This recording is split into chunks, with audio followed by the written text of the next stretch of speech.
안녕하세요. 신현진 세무사입니다. 오늘은 세무기장료 바우처에 대해서 알려드리려고 하는데요. 제가 최근에 어디 강의를 갔는데 창업하시는 분들이 이 바우처 제도에 대해서 좀 궁금해 하시더라고요. 그래서 오늘은 특별히 준비해 봤고요.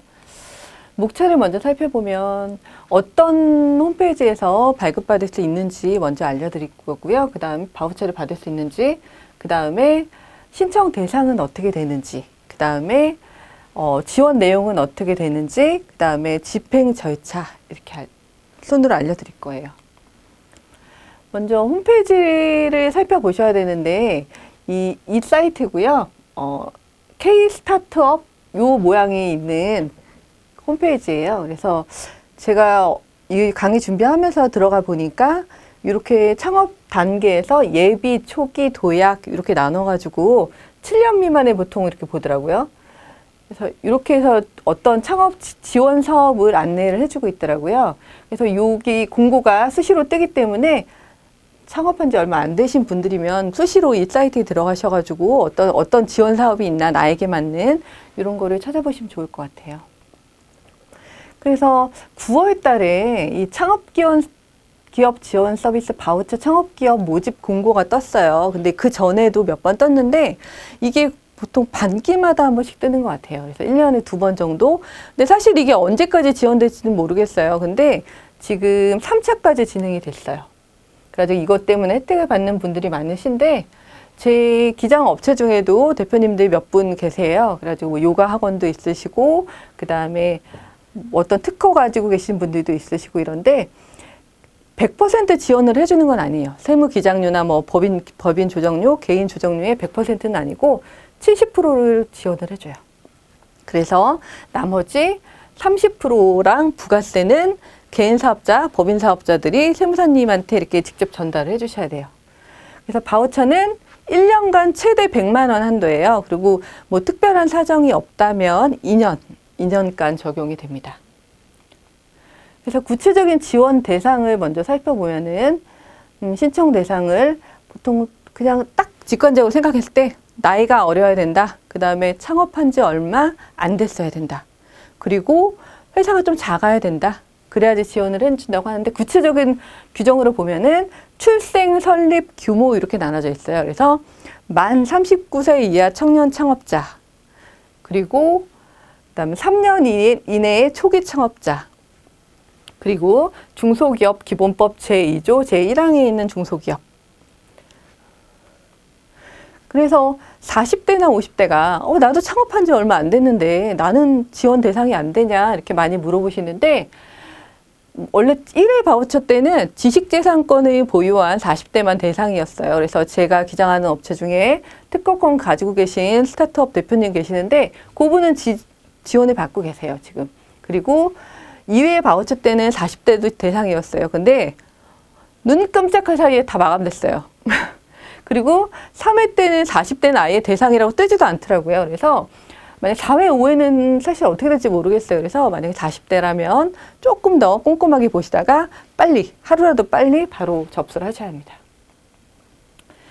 그래서 지원 내용은 세무회계만 되는 거는 아니고 기술보호도 돼요. 그래서 뭐 기술자료 임치 및 갱신 수수료로도 사용을 할 수 있는데 보통 이거 하시면은 이 세무회계용으로 많이 사용을 하세요. 그래가지고 기장대행 수수료, 법인 개인 사업자 결산 및 조정 수수료, 그 다음에 세무회계 프로그램 구입비 요거로 지원이 되는데 이게 지원 한도 내에서 요거를 쓰셔도 되고 요걸 쓰셔도 되고 요걸 쓰셔도 되고 자유롭게 사용을 할 수가 있습니다. 그래가지고 1년간 최대 100만 원 한도로 2년간 지원을 해줍니다. 그래서 세무회계 사무소도 이 세무회계 바우처 지원 대상이 돼요. 그래가지고 그 세무회계 사무소 같은 경우는 프로그램 구입비로만 사용해야 된다는 제약이 있어요. 대신에. 그래서 세무회계 바우처 이거 할 때 주의사항이 반드시 복식부기에 의해서 기장신고를 해야 되는데요. 이게 창업한 지 얼마 안 된 개인 사업자 같은 경우는 사실 그 세무서에서 장부 유형이 간편장부 유형, 뭐 그다음 뭐 이렇게 단순 경비율 이런 식으로 나오시는 경우가 많아요. 그래서 뭐 그분들은 사실 뭐 기장을 하고 그 다음에 저희가 복식부기로 작성을 해드리면 저희 수수료가 비싸기 때문에 그냥 간편장부로 하려고 하고 그 다음에 단순경비일로 추계로 그냥 뭐 세무서에서 우편부 날라온 거에다 뭐 ARS 전화해가지고 끝내는 방식으로 하려고 하시는데 만약에 세무기장료 바우처를 지원을 받으시면 꼭 복식부기에서 기장을 하셔야 돼요. 그래가지고 이렇게 표준 재무제표 증명원을 나중에 필수로 제출을 한대요. 그러니까 반드시 복식부기에서 기장을 하셔야 되고요. 그 다음에 협약기간 중에 뭐 휴업이나 폐업이나 대표점 변경이나 이러면은 사유가 발생한 경우에는 사유 발생 기준으로 잔액이 환수되거나 2년 차에 지원이 중단된다고 하니까 이 점 주의하셔야 합니다.